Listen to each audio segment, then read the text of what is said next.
우리 지난주부터 이스라엘 나라의 3대 절기에 대해서 우리가 말씀을 나누고 있는데 6월절과 77절, 77절을 다른 말로는 맥추절 또는 오순절이라고도 하고, 그 다음에 세 번째가 초막절, 장막절이라고 합니다. 이스라엘 모든 남자는 이걸 다 지켜야 된다고 말씀하셨는데 그것은 그만큼 중요하기 때문입니다. 이 세 절기를 보면 시작과 끝을 말씀하고 있습니다. 6월절은 시작입니다. 나무에 비유한다면 6월절을 통해서 이스라엘 백성들은 430년 동안 종살이 애굽에서 새로운 땅으로 이제 나무가 옮겨 심어지게 되었습니다. 근데 나무가 옮겨 심었다가 나무가 되겠습니까? 그 나무가 이제 잘 자라야 됩니다. 그러려고 물을 주고 관리를 하고 거름을 주어야 됩니다. 그게 뭐냐? 77절입니다. 그게 맥추절이고 오순절입니다. 그리고 그 나무에서 열매를 따는 수확을 하는 그것이 바로 초막절, 장막절이다라는 겁니다. 그래서 이스라엘 나라의 세 절기를 보면 시작과 끝이 어떻게 되는지를 우리에게 보여주고 있습니다. 지난주 우리는 6월절에 대해서 말씀을 들었습니다. 6월절은 이스라엘 백성들에게 새로운 출발입니다. 생일과도 같은 것입니다. 430년 동안 애굽 땅에서 종살이 하다가 해방될 가능성 단 1%도 없습니다. 하나님의 전적인 능력, 10가지 재앙, 특별히 마지막에 장자를 죽이고 처음에 태어난 새끼를 죽이는 그 재앙을 통해서 이스라엘 백성들은 해방을 받게 됩니다. 그런데 이 재앙 가운데 이스라엘 백성들은 양의 피를 그 대문 앞에 문지방에 바르게 되면 하나님의 심판이 넘어갔다 그래서 6월, 심판이 넘어갔다 그래서 6월절이라고 하게 되는 것입니다. 그래서 하나님은 이 6월절이 얼마나 중요하냐, 첫 출발이니까 이 달을 가리켜서 해의 첫 달이 되게 하라, 정월달로 지켜라 라는 그렇게 말씀하셨습니다. 오늘 이 6월절은 저와 여러분에게도 굉장한 깊은 연관이 있습니다. 저와 여러분은 마귀의 종되었습니다. 430년이 아니라 영원히 벗어날 수 없는 마귀에게 종되었던 것이 저와 여러분들입니다. 그런데 여기서 벗어날 수 있는 길은 단 하나도 없습니다. 그런데 우리 주님 예수님, 우리 하나님께서 6월절 어린 양의 피 대신 예수 그리스도의 피로 인해서 저와 여러분들을 십자가에서 구원해내셨습니다. 그래서 십자가 죽었을 때 우리 주님은 33년밖에 살지 않았던 그 주님께 하신 말씀이 테텔로스타이, 다 이루었다. 너희를 위해서 모든 죄값을 지불했다.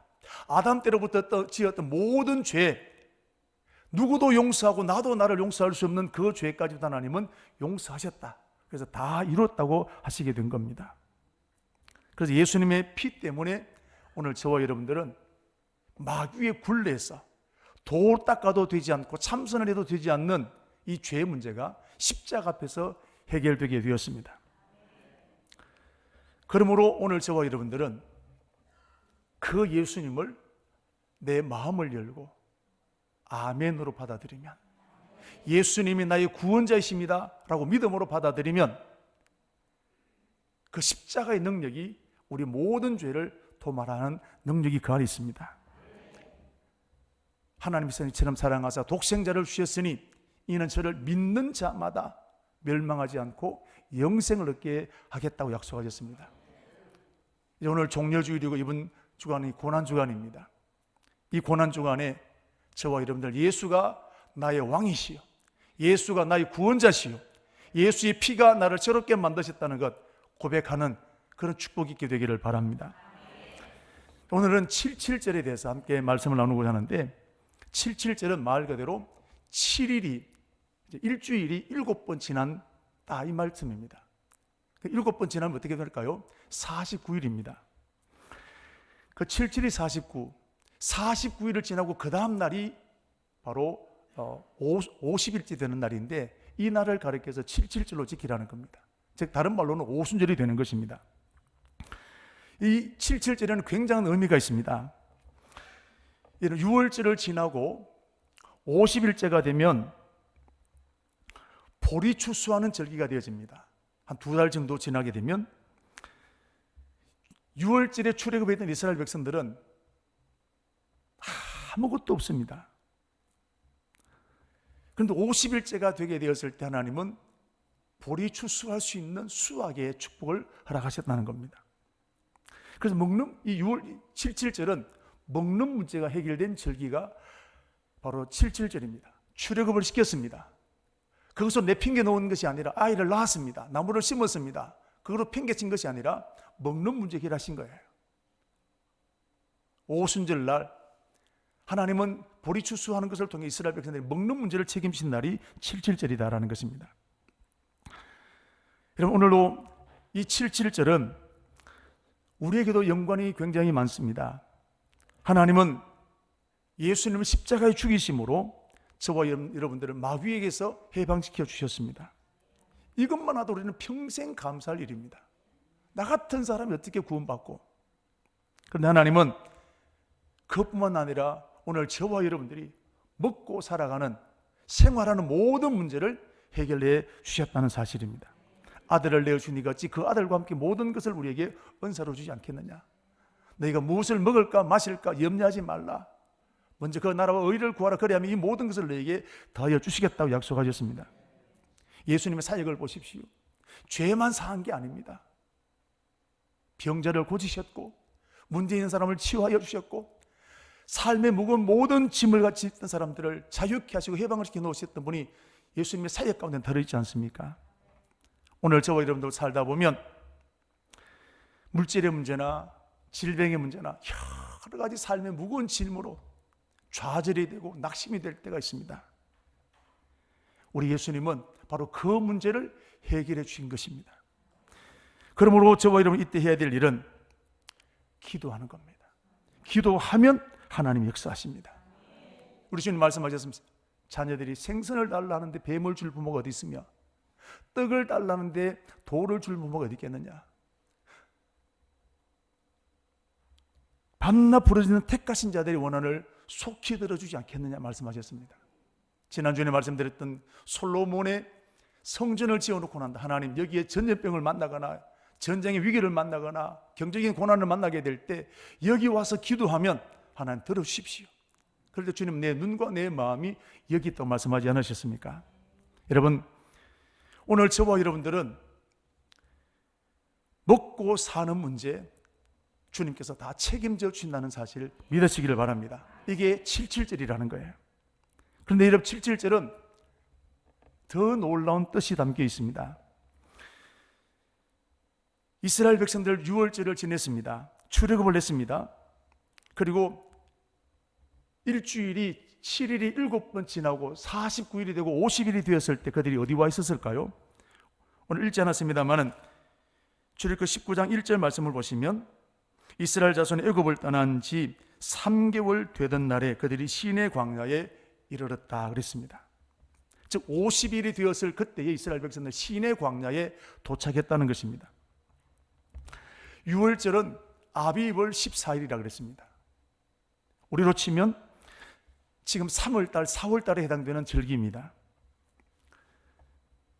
달로 치면 오늘 3개월째라 그랬습니다만 날짜로 계산하게 되면 46일에서 47일 사이에 시내 광야에 도착하게 된 것입니다.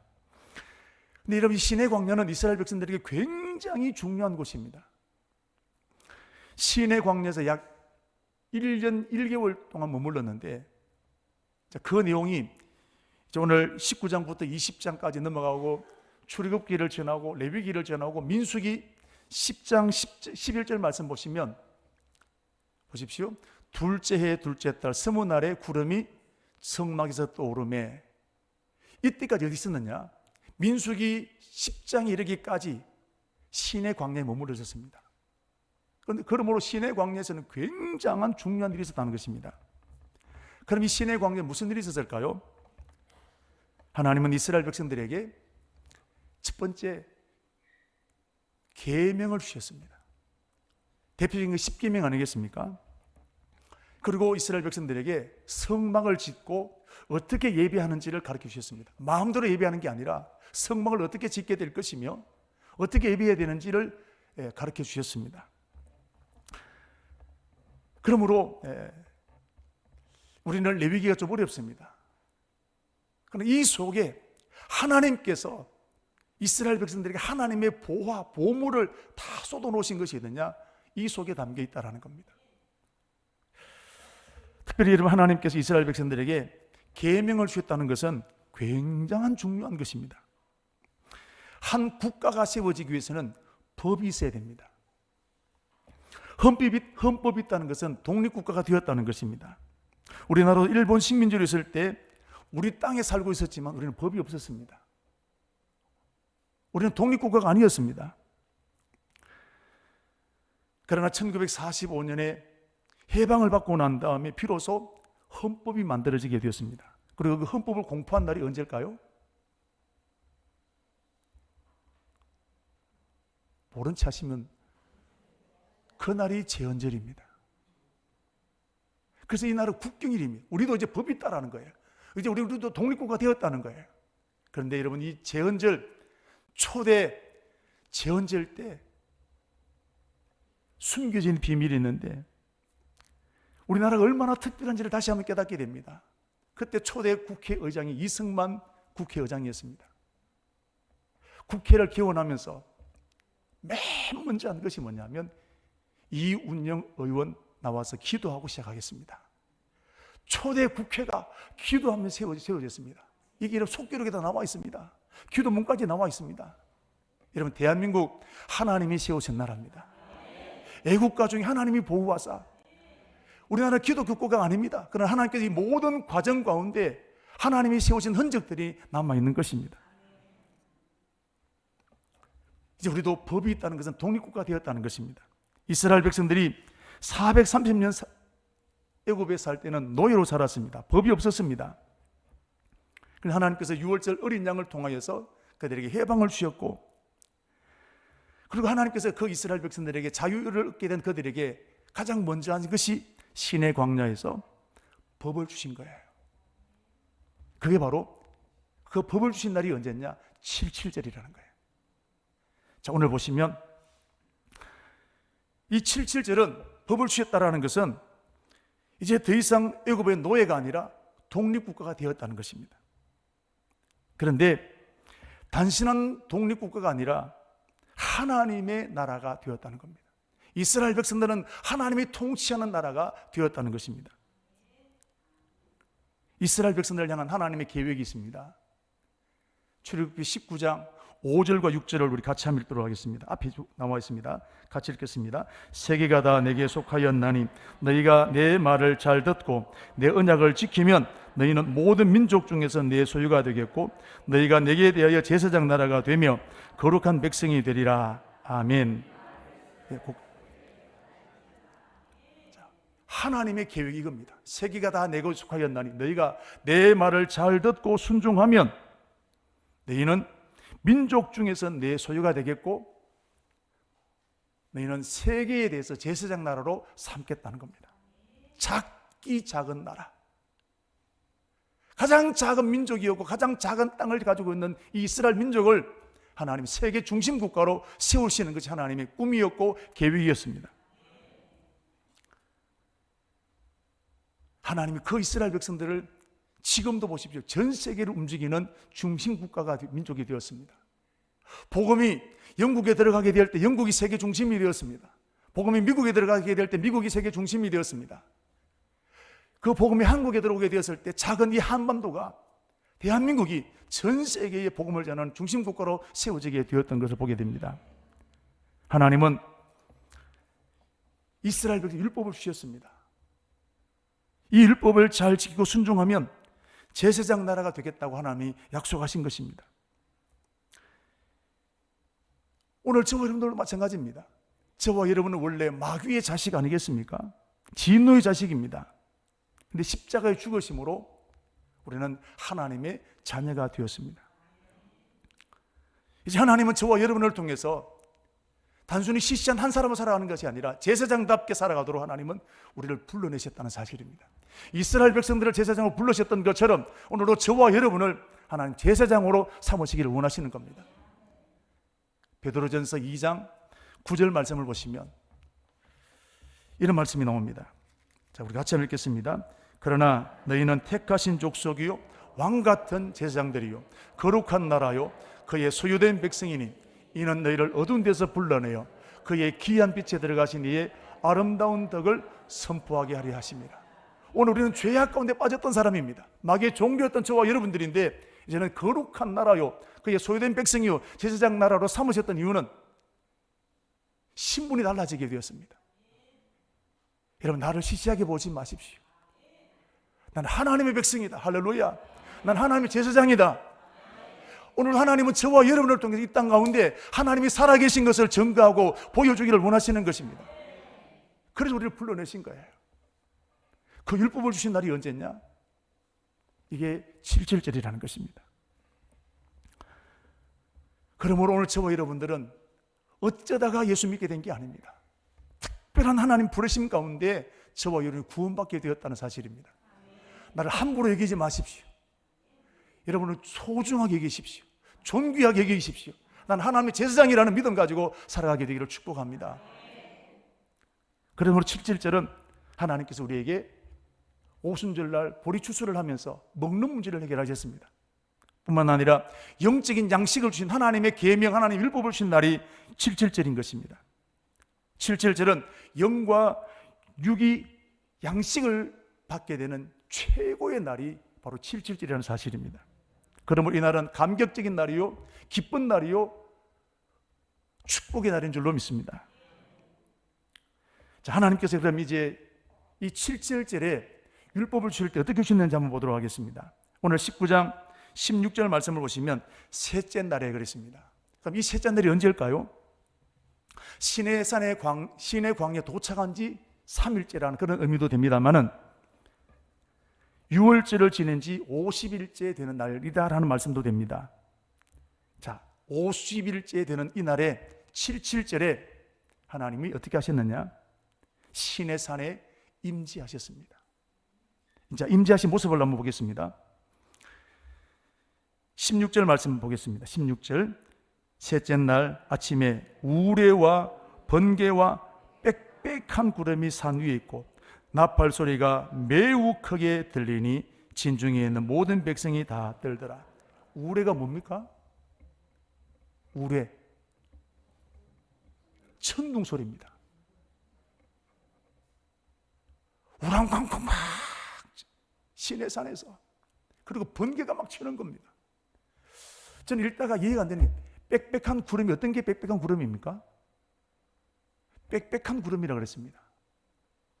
아마 구름이 쫙 내려앉았을 겁니다. 번개가 치고 천둥이 치고 구름이 내려앉고 그러면서 땅이 진동합니다.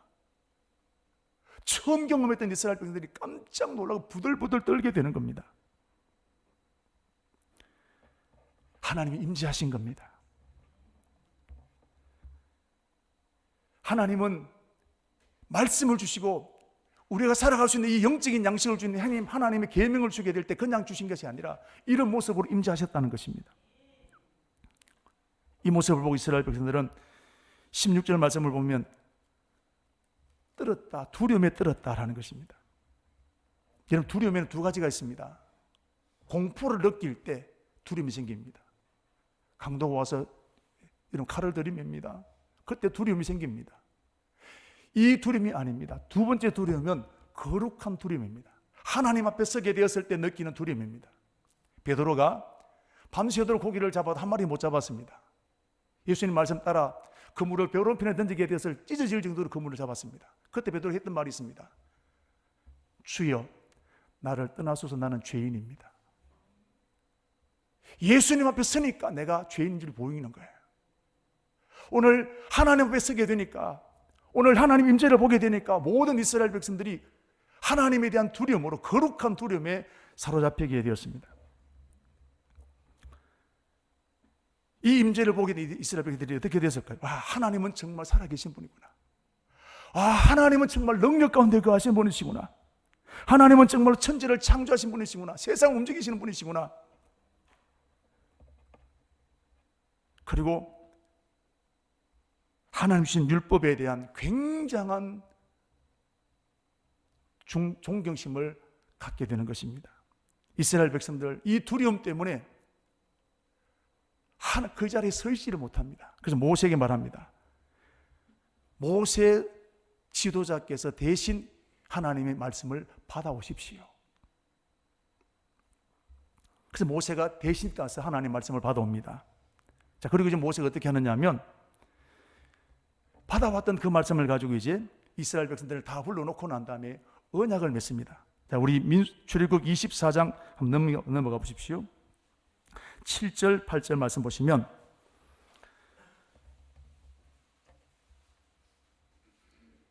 자, 7절, 8절 같이 읽겠습니다.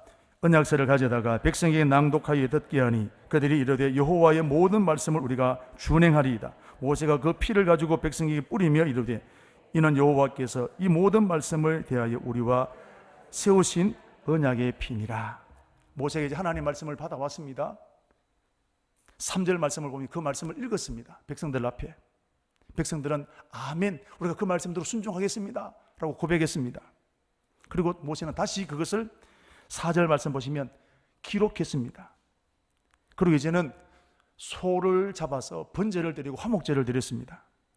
그리고 모세는 그 양의 피를 받아서 모든 이스라엘 백성들에게 피를 다 뿌렸습니다. 이건 뭐냐? 언약의 피라는 거예요. 짐승이 죽어서 하나님과 우리에게 주신 약속의 언약이라는 것입니다. 피로서 언약을 맺게 되었습니다. 언약의 피라고 그랬습니다. 이런 피로 맺은 언약은 영원히 변하지 않는다는 것입니다. 이 말씀은 우리가 영원히 하나님의 말씀을 지키겠다는 것입니다. 이제 이스라엘 백성들은 언약의 말씀을 받고 언약을 체결하게 되었습니다. 이제부터 이스라엘 백성들이 해야 될 일은 이 하나님의 계명을 지키는 것입니다. 아는 게 아니에요. 지키는 것입니다. 자, 그럼 이게 특권일까요? 아니면 족쇄일까요? 아멘입니까? 오늘 하나님이 우리에게 주신 말씀이 있습니다. 그게 족쇄입니까? 아니면 특권입니까? 할렐루야. 안식일을 지키라, 우상 숭배하지 마라, 이거 이런 하나님이 우리에게 주신 이 성경 말씀은 특권이지 족쇄가 아니라는 사실입니다. 이 말씀 읽으면 지혜가 생기는 겁니다. 하나님의 말씀은 절대 진리입니다. 하나님의 말씀은 세상 이치나 나의 경험보다 더 옳은 언제나 진리인 말씀입니다. 그러므로 이 말씀에 우리가 해야 될 일은 순종하는 겁니다.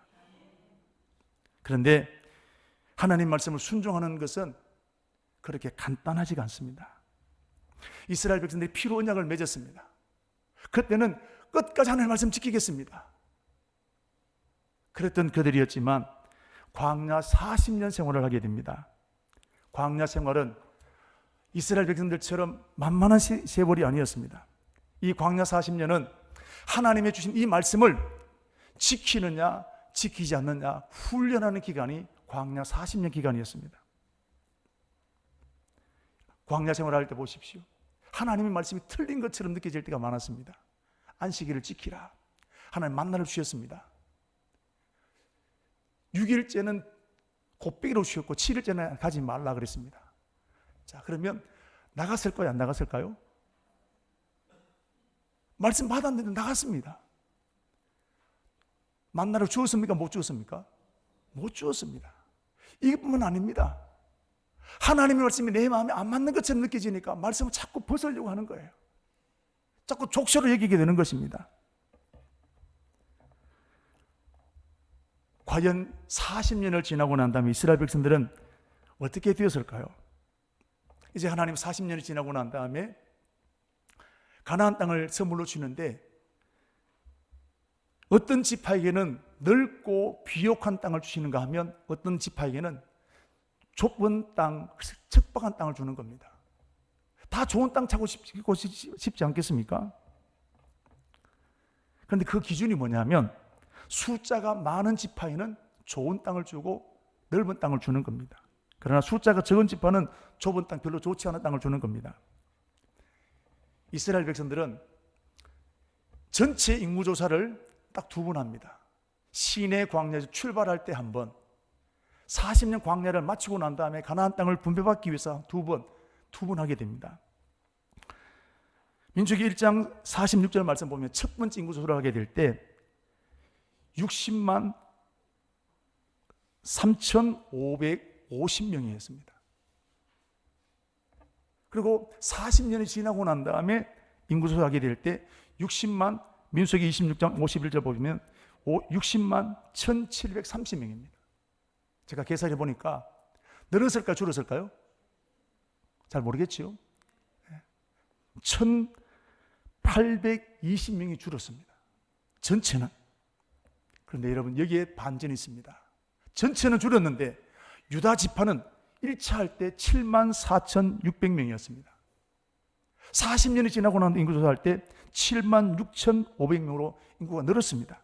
1,900명이 늘었습니다. 그래서 유다 지파는 가장 좋은 땅을 차지합니다. 반대로 시몬 지파를 보게 되면 처음 시작할 때는 59,300명입니다. 2차 할 때는 22,200명으로 37,000명, 100명이 줄어버렸습니다.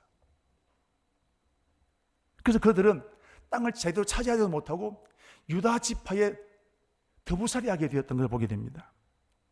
이유가 뭘까요? 왜 어떤 지파는 숫자가 많고 어떤 지파는 숫자가 줄어들었을까요?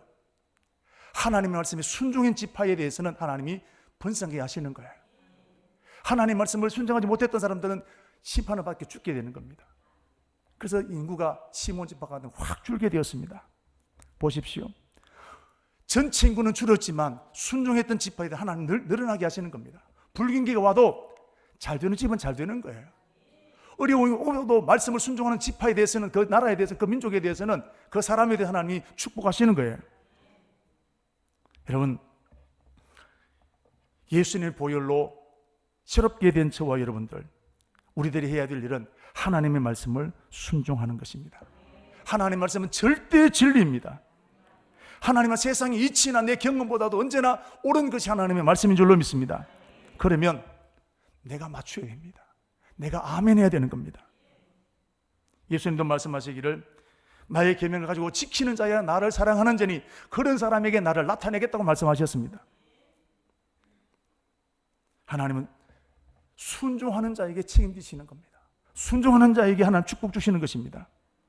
유다 지파 말씀에 의지해 순종하게 되었을 때 하나님 역사를 베푸셨습니다. 베드로 밤새도록 고기를 잡지 못했지만 말씀에 의지하여 그물을 내리리다.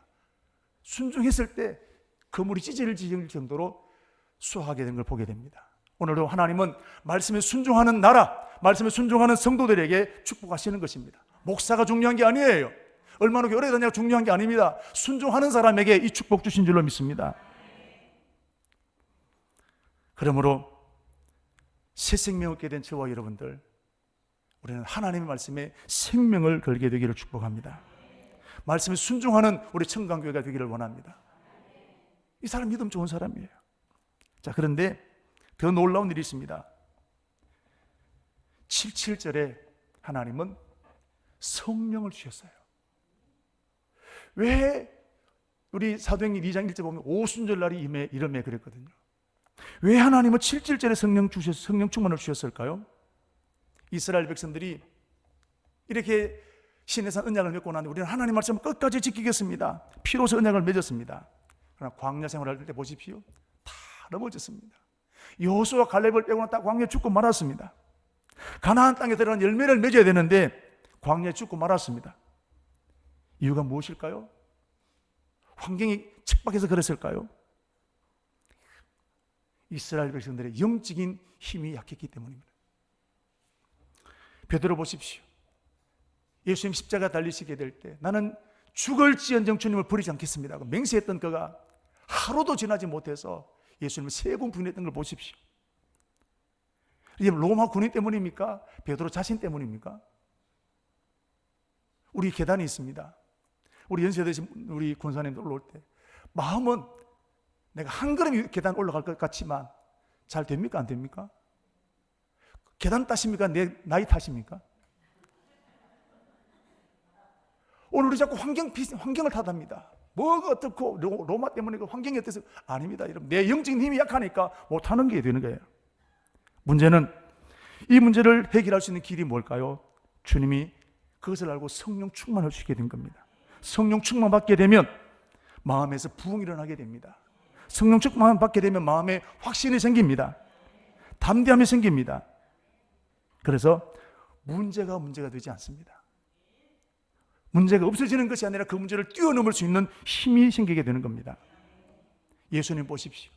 십자가가 무서웠습니다. 두려웠습니다. 3번씩 기도했습니다. 절규하며 기도했습니다.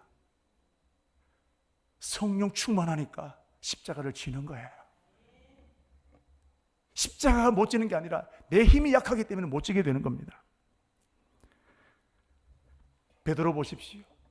그렇게 예수님을 부인했던 그 베드로였지만 오순절날 성령 받고 난 다음에 베드로는 한 번도 돌아가지 않습니다. 그 주님을 위해서 십자가에 거꾸로 매달려 돌아갔던 사람이 베드로였습니다. 이게 성령의 능력입니다. 학개와 스가랴 시대 때 보시면 성전 짓겠다고 그들이 그렇게 맹세했던 사람들이었는데 성전 짓는 것을 중단해 버렸습니다. 그런데 성령 충만 받고 난 다음에 그들은 다시금 그 성전을 짓게 되는 축복을 받게 되었습니다. 사랑하는 우리 성도 여러분, 주님 재림하실 때가 되면 영적인 대추수가 일어납니다. 지금이 그때입니다. 그런데 그때는 핍박도 같이 옵니다. 누가 이 일을 감당할 수 있을까요? 목사면 되겠습니까? 30년 교회 다니면 되겠습니까? 성령 충만 받은 사람만이 가능합니다. 그래서 하나님은 성령 주시겠다 역사하셨습니다. 요엘서 2장 28절, 하나님은 요엘을 통해서 내 영을 만민에게 부어줄 것이며 자녀들에게, 늙은 사람에게, 젊은이들에게 하나님 성령 충만 주시게 약속하셨습니다. 그것이 오순절 날에 하나님께서 베드로와 오순절 마가의 다락방에 성령의 기름을 부으셨던 걸 보게 됩니다. 성령 충만하고 난 다음에 제자들은 달라졌습니다. 급쟁이가 아니었습니다. 환경을 뛰어넘는 사람으로 달라지게 되었습니다.